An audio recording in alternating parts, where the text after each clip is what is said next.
Hey guys, welcome to business zest. आज के नए वीडियो में आपका स्वागत है। और आज के वीडियो में हम लोग क्या देखने वाले, कोको कोला के बारे में 5 अननोन फैक्ट्स, और वो फैक्ट्स के साथ मैं आपको देने वाला हूँ बिजनेस लेसन, जो कि बहुत ही इंपॉर्टेंट होने वाला है। और भाई आपको मैं समझाऊंगा एकदम इजी लैंग्वेज में।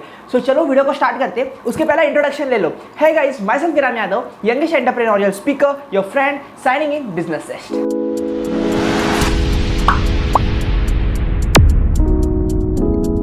सो guys, welcome to my screen. और आपके सामने लिखा हुआ है 5 unknown facts about Coca Cola. आज हम लोग जानने वाले कोको कोला के 5 अननोन फैक्ट्स, और जिसके साथ आपको बिजनेस लेसन भी मिलेगा। चलो यार, without wasting time let's get started.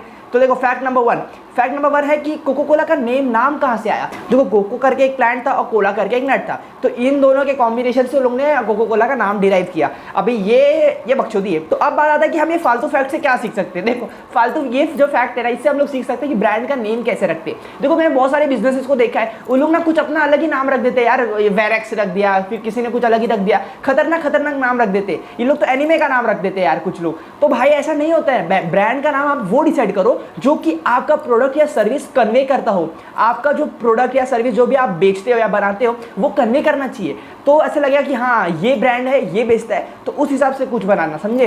तो ज़्यादा कनेक्टिविटी फील होता है और ब्रांड पे अच्छा ट्रस्ट बनता है। तो आप अपने बिजनेस का नाम ना बहुत ही ध्यान से सोचना, समझे, क्योंकि वही आपका ब्रांड बनेगा और वही आपको आगे तक ले जाएगा एज अ ब्रांड।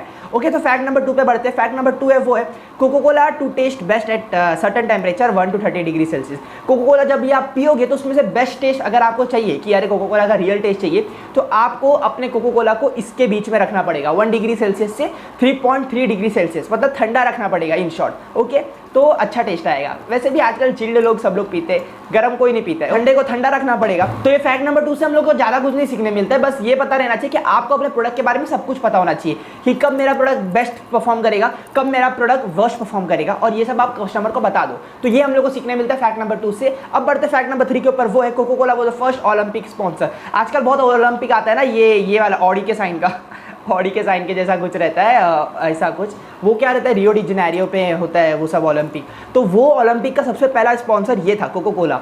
ये देखो सिंबल बना हुआ है, तो समझ में आ रहा है, क्योंकि Coca Cola was the first sponsor of Olympic. आपको एक मजेदार फैक्ट और बता दो, जो स्पॉन्सरशिप मार्केट है ना, जहाँ पर आप क्रिकेट देखते हो या फुटबॉल देखते हो, तो उसके पीछे बहुत सारे एड्स चलते रहते हैं, फिर बीच में एड्स आते हैं, फिर कोई स्टेडियम कोई जर्सी को स्पॉन्सर कर देते हैं, कोई स्टेडियम के पीछे जो बैनर चलता रहता है उसमें स्पॉन्सर करता है। तो ये सारे स्पॉन्सरशिप का मार्केट वैल्यू मालूम है आज के डेट में $60 बिलियन के आसपास है। $60 बिलियन, यानी कि इतना बड़ा इंडस्ट्री है भाई वर्ल्ड वाइड। समझ में आ रहा है। तो स्पॉन्सरशिप का सबसे पहला स्टार्ट किसने किया था, और सबसे पहला स्पॉन्सर किसने किया था, वो था कोको कोला। और ये स्पॉन्सरशिप एक्चुअल में वर्क करता है as a good marketing strategy, क्योंकि देखो बहुत सारे लोग क्रिकेट देखते हैं और दुनिया की आधी आबादी तो फुटबॉल देखती है, फीफा देखती है। तो बहुत सारे लोग स्पोर्ट्स में इंटरेस्ट रखते हैं। तो अगर ब्रांड को कस्टमर तक पहुंचना है तो उसके कस्टमर कहाँ है, कस्टमर तो भाई स्पोर्ट्स में है ना। तो स्पोर्ट्स स्पॉन्सरशिप का इतना बड़ा इंडस्ट्री बन चुका है $60 बिलियन का एज ऑफ नाउ, मतलब 2020 के हिसाब से। ओके, अभी 2022 चल रहा है, बट समझ लो। ओके, सो फैक्ट नंबर 4 की पढ़ते हैं। वो है फैक्ट नंबर 4 है Coca Cola help McDonald to grow. वाह, आप कभी भी किसी भी मैकडोनल्ड में चले जाओ, आपको कोक सर्व करेंगे, तो कोक में क्या है, कोको कोला उनके साथ टाइप करके रखा है यार, दोनों कोलैबोरेशन में काम करते हैं। और कोको कोला मैकडोनल्ड को ग्रो करने में काफ़ी मदद की है। तो इससे हम लोग को क्या सीखने मिलता है कि हमेशा हम लोग को कंपटीशन की नज़र से नहीं देखना है। देखो, बर्गर बनाना और कोक बनाना दोनों अलग चीज़ें। एक कोई कोल्ड ड्रिंक बना रहा है और एक बर्गर बना रहा है, बट हम लोग को कस्टमर तो सेम है ना उनका। कोई अगर खाने आ रहा है तो ज़्यादातर वो फोकस करेगा कि मैं दोनों ले लूँ, खाने का भी और पीने का भी। तो उनके कस्टमर सेम है बट प्रोडक्ट डिफरेंट है, तो आप कोलैबोरेट कर लो। कोलैबोरेशन का और एक एग्जांपल देता हूँ, जैसा कि आप शादी का कार्ड प्रिंट करते होंगे और आपका दोस्त कर रहा होगा फोटोग्राफी, और दोनों के कस्टमर तो सेम है ना भाई, शादी करने वाले लोग हमारे सेम कस्टमर है। तो आप दोनों का टाई अप हो जाना चाहिए। क्यों? क्योंकि तभी आप लोग एक दूसरे को हेल्प करके अपना बिजनेस बढ़ा सकते हो। फोटोग्राफर को क्लाइंट मिला तो वो आपको रिकमेंड करेगा कि आपसे वो कार्ड प्रिंट करवाए, और अगर आपको क्लाइंट मिला तो आप उसको रिकमेंड करोगे कि मेरा एक दोस्त है, अच्छा फोटोग्राफी है, वो सब करते हैं। तो इससे क्या होता है, दोनों का बिजनेस बढ़ता है। तो ये भी एक अच्छा टेक्निक है बिजनेस को बढ़ाने का। तो ये बात याद रखना कि हमेशा कंपटीशन को कंपटीशन मत देखो।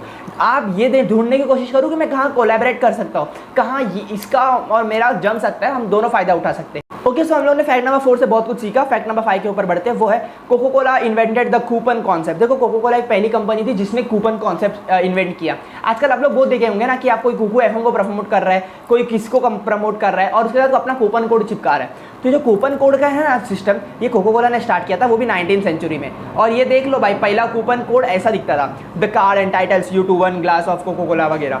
तो ये ब्यूटीफुल कॉन्सेप्ट कोको कोला ने निकाला और आज के ज़माने में, आज के डेट में बहुत लोग यूज़ कर रहे हैं, कमीशन देने के लिए, रेफरल देने के लिए बहुत सारे लोग कूपन का यूज़ कर रहे हैं। तो Coca Cola typography is also trademark. आप देखोगे ना कि भाई देखो, कोको कोला का ये जो स्टाइल है ना, लिखने का स्टाइल, ऐसा COCA, मेरे को आता नहीं है, आप देख लेना। तो ये जो है ना लिखने का स्टाइल, ये भी ट्रेडमार्क है। अगर आप इसको ऐसे फॉन्ट में लिख के कुछ और बेच रहे हो ना, जैसे कि कोक कोला, ऐसा भी कोई करता है ना, कोक कोला। अभी इसमें नाम तो सेम नहीं है ना, आपने नाम चेंज कर दिया, बट अगर आपने इसका फॉन्ट कॉपी किया तो आप पे केस हो सकता है। तो ये फॉन्ट को भी ट्रेडमार्क कर रखा है भाई लोग ने, समझे?